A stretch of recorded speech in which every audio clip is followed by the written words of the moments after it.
Okay, this is also from lesson 90. This was the last question in class that we didn't get a chance to get to, so I figured I would post it here. That way, if you wanted to take a look at it, you could.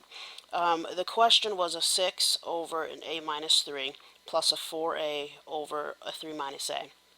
Now, I told you that this lesson, generally it was much easier to find common denominators. If I look at both of these denominators, they are not the same. They look similar, but they are not the same. In this one, I have a positive a and a negative 3.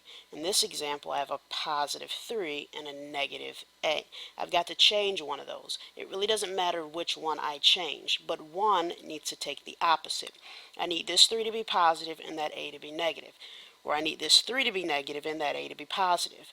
The way you achieve that is multiplying by a negative 1.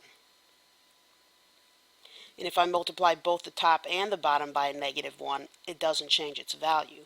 A negative 1 times a 6 is a negative 6. And if I multiply this entire thing by a negative 1, it gives me a negative a plus a 3. Now, generally, we don't write our variables with negatives there. A negative a and a positive 3 is the same thing that's there.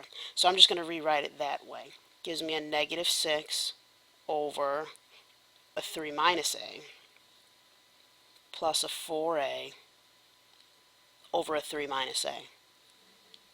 And then now I can go ahead and add across because these denominators are the same. 3 minus a and a 3 minus a. These are not like terms, so I have to go ahead and keep it at a negative 6 plus a 4a all over a 3 minus a. I then need to take a look at this and see if I can take anything out of both of these terms. Before I do that, I'm going to rearrange these two just because I prefer to see the variable in front, and it's a little weird to start with a negative. If I rearrange them, that changes to a minus. I'm just going to rewrite that as 4a minus a 6, just because I like the way that looks better. You don't have to do that. Now I'm in a better position to factor. I have a 4 and I have the negative 6. I can take out a 2. If I take out a 2 from the 4, it leaves me with that 2a.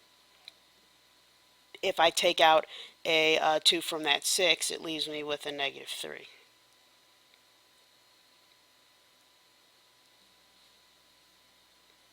Now I look at what I have here. There's nothing else I can take out there. There's nothing I can cancel top to bottom here. There's nothing I can take out in the bottom. So that means I am done. This is my simplified answer. It does not get any smaller than that.